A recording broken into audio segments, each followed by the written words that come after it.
Hey everyone, Aaron Stewart from the Little Black Couch. Thanks for being here today. I'm not going to check to see if it's live or everything. Sorry, Nick.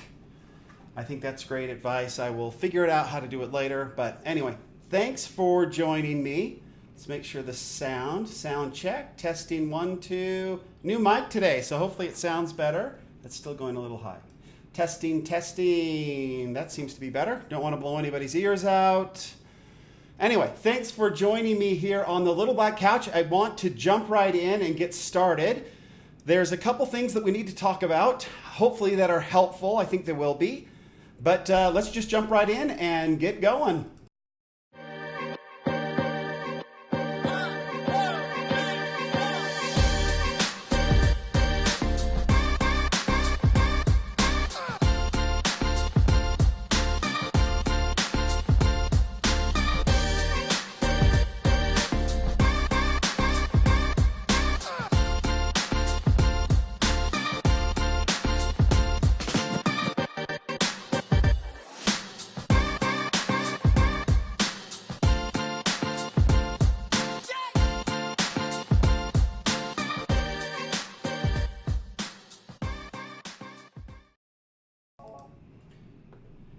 Well, phone rang, and hey, you didn't see, but I was able to go get a Pepsi Zero Sugar. And so the show is brought to you by Pepsi Zero Sugar today. No, it's not. Anyway, I wanted to jump right on and talk to you today. I had a really cool sort of coaching experience today that so I learned some interesting information which may or may not prove to be beneficial. But I do have an experience that kind of changed the way I looked at entrepreneurship, and it changed the way I looked at customers. So you can kind of see in the description where I'm going today, and I think that it makes a big difference. Honestly, when you're out trying to find your people to be with you and to support you and buy your stuff, it's a really good thing to remember when you're out doing that. So I started, now my phone's ringing, and I apologize. Stop, okay. For that.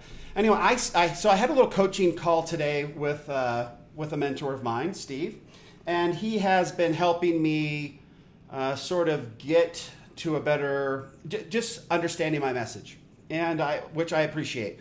I come from a very old school, as many of you know, where we didn't do entrepreneurship like this. It was never in your face. It was never live. It was never any of that. We would write lots of emails. We would do a lot of blog posts. If you go to soloseo.com, you'll see there's a lot of blog posts for me back in the day. That's just kind of how you did it. And then you would optimize it. And we talked a little bit about Google and ranking and all that. That hasn't changed a whole lot. It's just you got to make sure that your content is really, really good, right? So that's kind of the whole point behind this transition that I'm trying to go through. As a seasoned entrepreneur, I'm now trying to do it differently. And so I was talking with Steve, and he was coaching me a little bit on how to do that and my message and all that. And I was talking to him about the Little Black Couch and my sort of vision for it and where I think I was going to take it. And he brought to my attention a little thing that I want to just take head on and deal with it. And that is, apparently on the darker side of the web, there is some other uses for couches in casting rooms or something that I did not know about, I was not aware of. I'm not so much into that kind of stuff. So anyway, the Little Black Couch has nothing to do with any of the dark side stuff. I can promise anybody who ever tunes in to a live show from Aaron Stewart will not be exposed to anything that is inappropriate or nasty or wrong. I will not use curse words. I will not discuss things that are,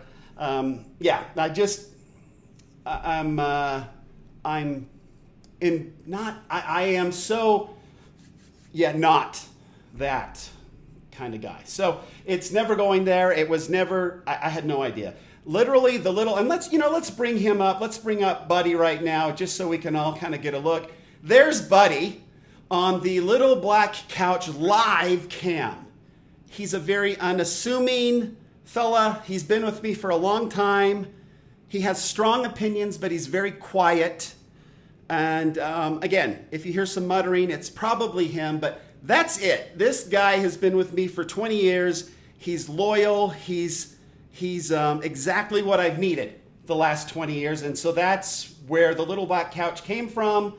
Nothing more. That's it. Okay, so that's it. The little black couch is that, Buddy. So anyway, so with that, I wanted to jump in, obviously, about today. I wanted to talk about this concept, and it's something that we as humans have a hard time sort of getting over, and it's this us versus them concept. And sometimes as business owners, we're always thinking of it's us against the world, right? It's us against this. It's us trying to do that. It's us trying to motivate people to do what we want them to do, right?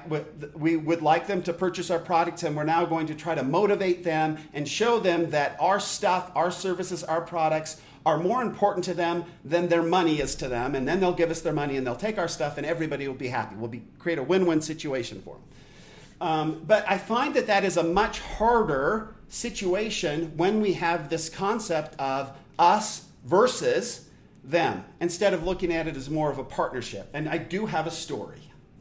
Nick, you'll be so proud. So I do have a cool story. So I'm going to bring up, I've talked about, I used to travel quite a bit, but this was, I think because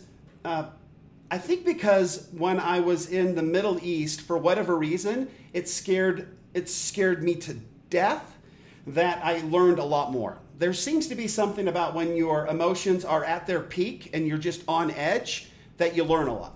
Okay, so this was definitely one of those situations. I'm going to bring up my little, let's see, if I bring up this right here, boom, there you go.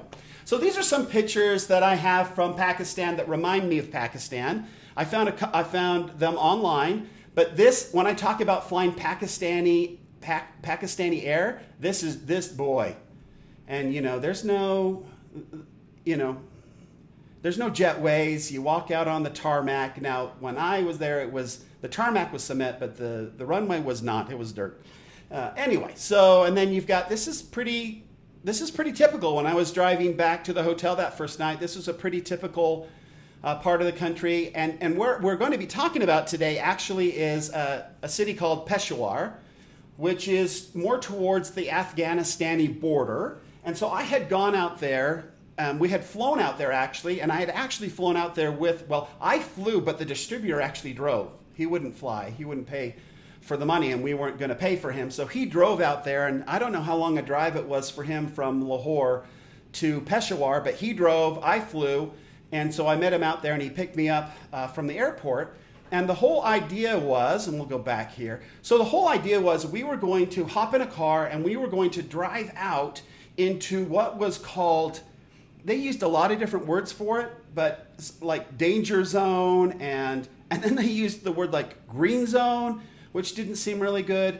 But it was essentially a place that it was within the Pakistani side of the border, not the Afghanistani side, but it was a place where Pakistan was giving the land away for free if you would start a business there, because there was such upheaval going on in that part of the world, right? And so one of our clients had built an ink plant, and this gilsonite that I sold, this hydrocarbon that I was selling, was used in the ink. It makes the ink very, it makes the ink so it doesn't rub off newspapers. And nobody probably knows what newspaper, but it used to be that newspapers, you would buy them and you would read the news there. And that brings me to life hack.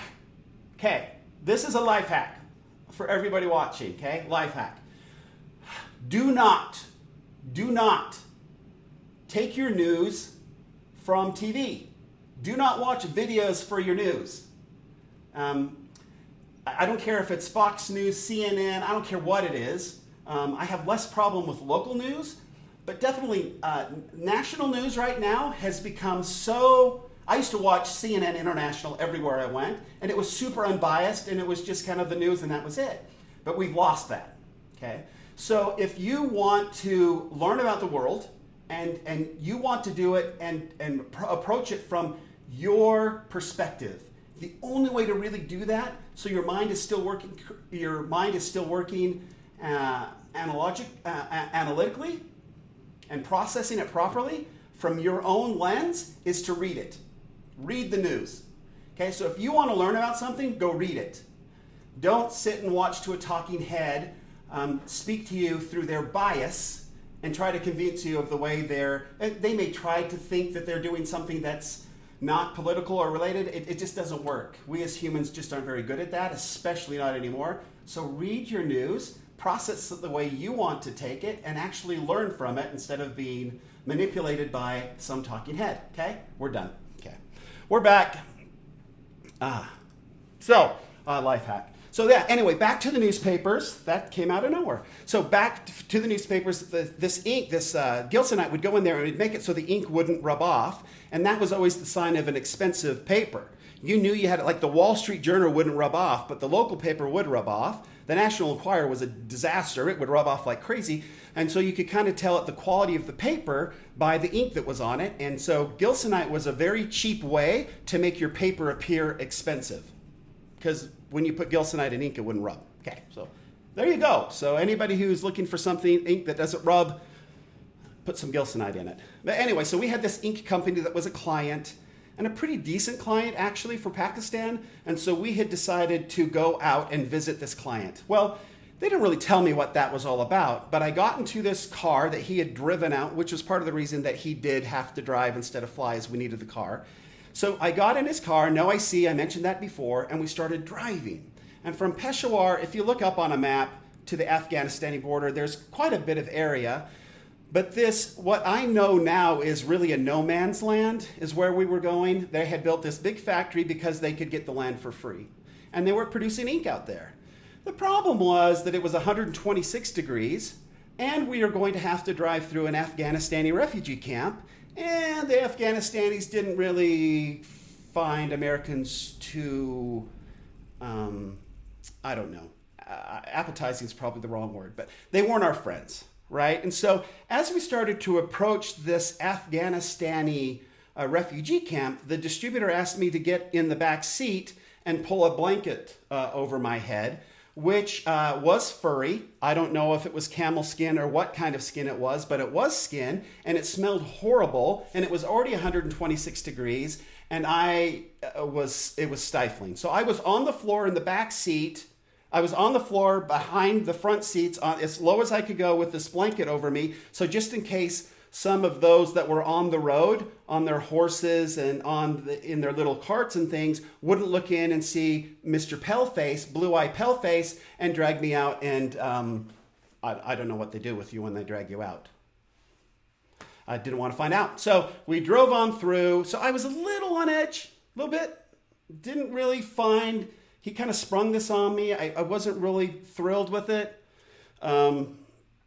Anyway, so we did it. We got through. Actually, turned out to be okay. And we got to to this ink plant. Toured the ink plant. They were all pretty nice. Not really thrilled to have an American on site, but because I was, a vendor, they were somewhat accommodating. And then it was time for lunch. And I had not been eating. I think I mentioned I'd just been eating Power Bars. I just was not a big fan of. I didn't trust what was going on. So I was still not real thrilled with this. As you can imagine, traveling this much, I weighed about 40 pounds less than I do now.